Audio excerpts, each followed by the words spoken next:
Hi, welcome to another episode of My Healthy Story. My name is Mandy Palmer. I'm a holistic health and wellness coach. And My Healthy Story is about sharing health and hope so that you too can get better. And today I'm here with Pamela Shook, a hypnotherapist and Reiki master practicing in Asheville, North Carolina. Pamela, thank you so much for being here. My pleasure, Mandy. Thank you for inviting me. I'm excited to hear what you have to say. So first, tell us a little bit about yourself. Well, I have been a hypnotherapist, which is germane to the techniques that I use to get better, for 26 years. And I was also, for 24 years, a puppeteer. So I had an artist in education. So that's my background. I'm not sure what else you'd like to know about me. Oh, nothing, something, whatever you'd like to share. So what were your top 3 health challenges that you've experienced in your life? Definitely the top is rheumatoid arthritis, and then iritis, which is an inflammation of the iris that goes along with rheumatoid arthritis in some cases. And the third is multiple chemical sensitivities. I am familiar with multiple chemical sensitivities. I have that too. That's on my list. And so on a scale of 1 to 10, how would you rate those health challenges, with 0 being healthy and 10 being the most severe at the time of their worst, when they were at their worst? Well, rheumatoid arthritis would be 11. I think it was just absolutely off the charts. I thought was told numerous times that at best I would walk with a cane the rest of my life. And I was in a wheelchair for 3 years. Well, no, I started out 3 years ago in a wheelchair. And then, so that one was really the top. Iritis, I would say about an 8.5. It's an extreme sensitivity to light. And at its worst, during a flare, I have to lie in a dark room and can't do anything. No TV, no computer, can't go out in the sun. It's just completely shuts me down if I get to that point. And even when it's not at its worst, I can't drive. My vision is blurry, and there's a lot of pain involved. And when you have a flare-up like that, how long does it last? It can last from beginning to end about 2 months.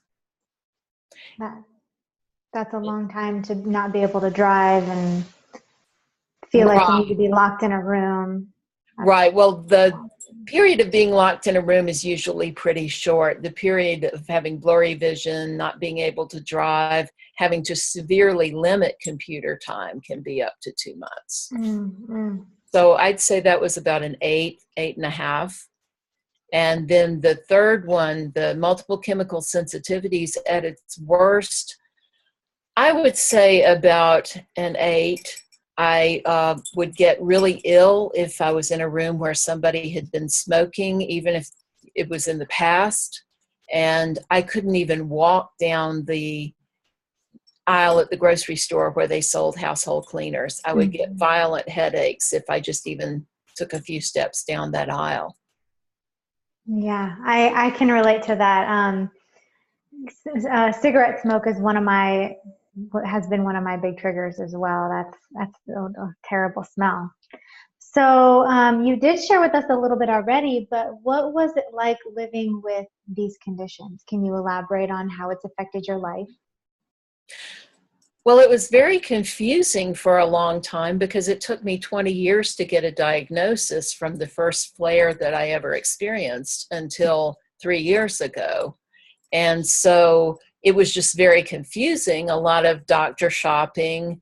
And every once in a while, one of my joints, a knee or an ankle or toe, would just blow up for no particular reason that anyone could diagnose. And I would be out of commission for a month or two. I went through physical therapy 3 different times to learn how to walk again. And then 3 years ago, right before Thanksgiving, very suddenly, my knees began to hurt one day, and then the next morning I woke up and one of my knees, both of my knees actually, one of my feet and one of my hands was just blown up, were just blown up like a basketball. I mean, just huge, misshapen, completely unusable joints. So my husband had to take care of me. I could not bathe myself, dress myself, and you know, eventually they had to get me out of a wheelchair and pretty much onto a walker so I could go to physical therapy.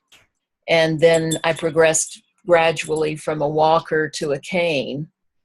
And so it was very, very debilitating there. And in the middle of that, I had an iritis flare up. So then the few things that I could do, which were reading, watching TV, doing crossword puzzles, then I couldn't do those. I listened to the radio in a dark room and was extremely, it was very bad. It was very bad at that point. The multiple chemical sensitivities had been going on since I worked at a library that had mold in it, and became very allergic to all kinds of things at that point. So that had been going on for quite some time before that. Mm-hmm. So you're talking about not just being uncomfortable, not just having to deal with this or live with this. You're talking about 2 or 3 things that really debilitated you, keep you from seeing, from driving, from walking, from being able to do activities of daily living. Exactly. Yes. My poor husband had to just take complete care of me for quite a period of time, and while he was working. And yeah, I had something similar. I had a really severe, 3 really severe bouts of vertigo that lasted over a week. And I was laying down, couldn't open my eyes, couldn't turn my head, couldn't move at all. And he had to work and take care of me at the same time during that too. So I totally understand what you're saying with that. Yeah. So what did you try? What various methods did you try that you feel failed you? Most of Western medicine, except for physical therapy, frankly. I did go see a couple of different rheumatologists before I found one that would work with me.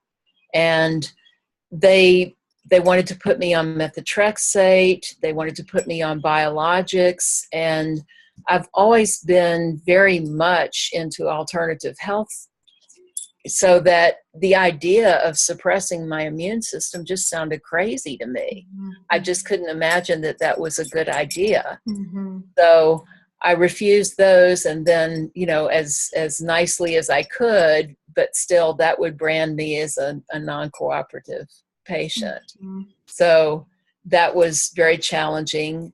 I did find an integrative physician who worked with me for a while in Charlotte, and then he passed away. So I was kind of back on my own. What I realized after this very severe flare 3 years ago was that I had to start from the ground up. And as a hypnotherapist, what I knew was that the mind is an extremely powerful thing. And so I began, when I couldn't do anything but lie in a dark room, I had no way to entertain myself. I began to take these walks in my mind. I began to prepare myself to walk again. So I would just pick a place that I knew like the back of my hand, and I would take an hour-long walk. I would have my husband set a phone for me, and I would just like really picture with all 5 senses what it would sound like, feel like, everything, to walk, whether it was in my neighborhood or a beach I'd been to before, and to really start working on that. And then, I'm also allergic to almost every painkiller on the market. So my pain was just off the charts, and I could sleep for like 2 hours at a time, and then I would wake up. and I had no concept almost of night and day, kind of like being in solitary confinement. That's what you hear about that. So I heard about EFT, or emotional freedom technique, and that it could help with pain control. And I was just ready to try anything that my body would tolerate. So I took a course in EFT to begin to work with pain control, and I found that it worked really well.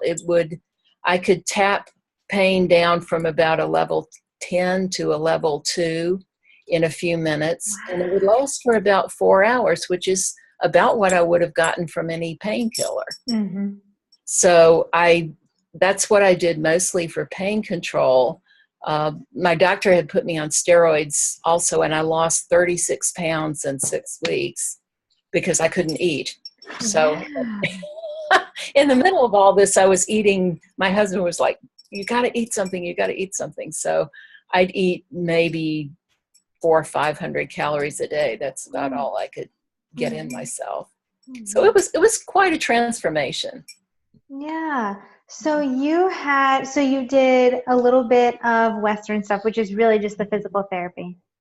Right. Physical therapy did help a lot. Yeah. And you did that 3 times. 3 times over 20 years, right. Okay, over a period of 20 years. Okay. Right, over a period of 20 years where I would have a leg or foot injury, and I would have to go through a couple of months of being laid up and learning how to walk again. And then it would be years before it would recur. And no immunosuppressive drugs. No immunosuppressive drugs, steroids for 1 week, and that was way more than enough steroids.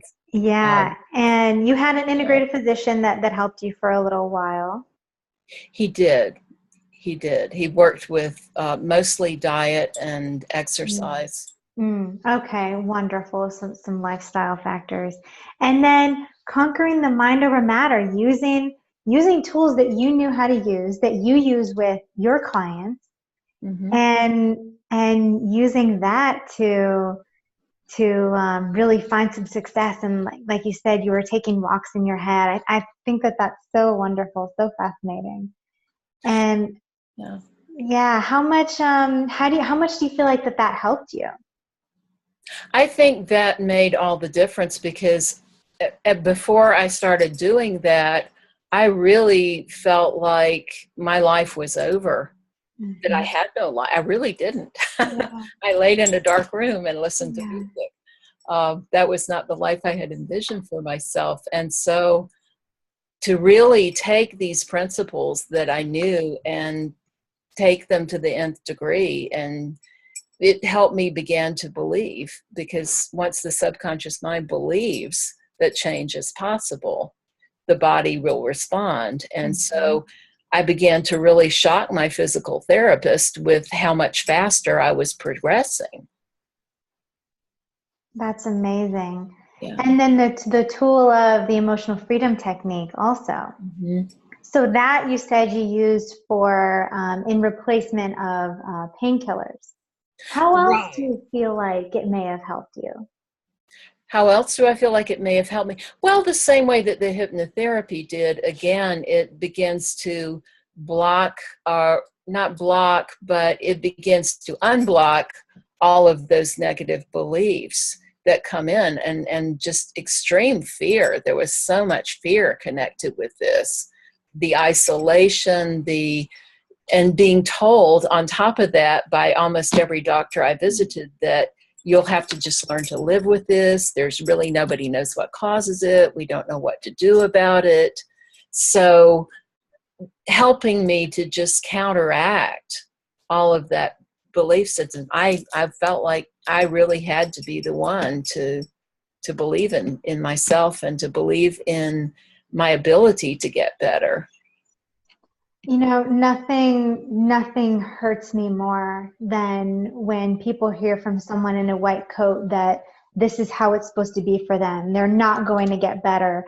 You know, for someone like yourself and so many others who have had their hope taken away by that power, and It's amazing that you were aware enough and informed enough to know what to do on your own, to mentally and emotionally and spiritually get yourself in a better place, a place for healing. A lot of people don't get over that hurdle that's put in front of them. Yeah, I'm very, very grateful that I had that background and that I had those tools, because for so many people, a doctor's word is just law, and they're not going to look further, or they're so discouraged that it's hard to look further and it's harder to overcome that. So thank you for putting out what you're putting out into the world. It's so important, I think, for those of us who have gotten better to be able to spread that word. Yes, I think it's so amazing and so helpful. And you have a truly amazing story too, with the level of how bad it was for you and how you are today. So actually tell us, on a scale of 1 to 10, how is all of this for you today? I'd be glad to. I do want to interject one more thing, Yeah, jumping go back.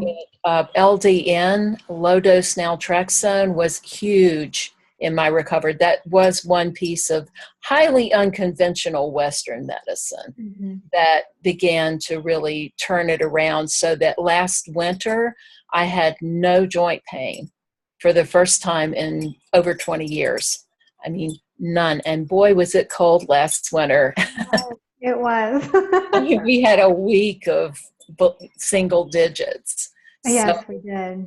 that was huge, getting through a winter that way. I got up this morning at 7 o'clock and walked 2.5 miles around Lake Junaluska. I do yoga several times a week, and I eat a lot healthier, because now the stakes are so much higher than they were. I ate healthy before, but now the motivation to really stay with it is more than my waistline will be smaller. It's I'm going to see, and I'm going to be able to walk. Right. And I'm going to have a life. So Yes. I still have some bouts of fatigue. I still have some iritis. 2 or 3 times a year, I might get an iritis flare. Not usually anywhere near as bad as they were in the past. That's awesome. And I have more tools increasingly. And the icing on the cake was finally, I retired from my puppetry career because the physicality of it was just kind of getting to me, and I'm almost 65, so I felt entitled to do that, and moved to Asheville, where I've been wanting to live forever. So it's a new life, it's a new day, and I'm really excited to see where it goes from here. So you bring up 2 points that I wanna bring up and clarify, is that something that I always hear in these interviews is, number one, how instrumental diet and what you put in your mouth, what you put in your body, the effect that it can have, the positive effect that people notice when they start eating like more fruits and vegetables, for example. Right. And just paying attention to it more and trying to eat cleaner. And the other was the lifestyle change that you mentioned. So you moved from Charlotte to Asheville, right? That was the direct move. Correct. And those are two totally different places. Charlotte, there's no mountains. It's a bigger city. It's probably warmer there because it's lower. And in Asheville, you have, I don't know what to call it, the magic of the mountains, which is why we moved here also. Exactly. It's a wonderful place, and also because there's so much support here for alternative medicine, and there's more respect, I think, and open-mindedness than there are in many places. So the resources here are amazing, and that's made a big difference. And as far as the mountain lifestyle too, I find that stress is a huge trigger, in addition to whatever you can control with diet, exercise, supplements. It's huge before every big flare, I was under a tremendous amount of stress. So just having the motivation to adopt a lifestyle that's less, do more self-care, say no more easily.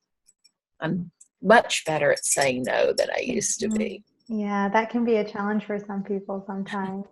Well, I love everything that you've shared. It's really amazing. So back to rating it on a scale of 1 to 10. Go ahead with each of those. Yeah. I would say the RA is about a 2.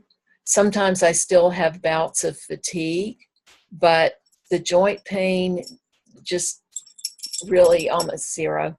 Mm-hmm. As far as the iritis, I would say about a 4, because there Not as still are severe. some flares, but they're much less severe. And I know the signs now, and I know how to go, okay, I see what's about to happen. Let's address that now. Mm-hmm. And the multiple chemical sensitivities, I would say maybe a 3. Wow. If I'm in around smoking, then I feel it if I'm around certain situations. But I can walk down the household cleaners aisle, although I don't buy anything there. Right. That is actually instrumental in dealing with multiple chemical sensitivities, is removing items like that from your daily life. Exactly. Mm-hmm. Mm-hmm. Well, those numbers are really amazing. So from an 11 to 2 with the RA, with the iritis 8.5 to 4, and with the MCS an 8 to a 3.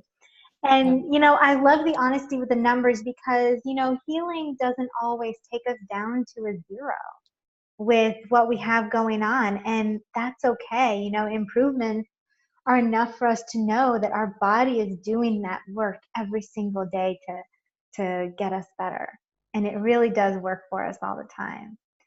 And so, yeah, so those numbers are truly amazing. I'm so happy for you that these numbers are so much better, and you're not as debilitated as you've been in the past. Uh, you know. So closing up, what would be your advice to others going through something similar? Don't give up. No matter what, do not give up, and don't listen to anything that tells you that you can't get better, that you can't live a pretty normal. You may not live, you won't get exactly the life you had back. I had to make a whole lot of changes, but I feel like I have a better life now.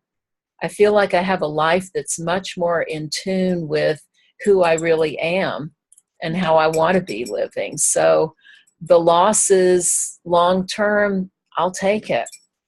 I love that. I love that.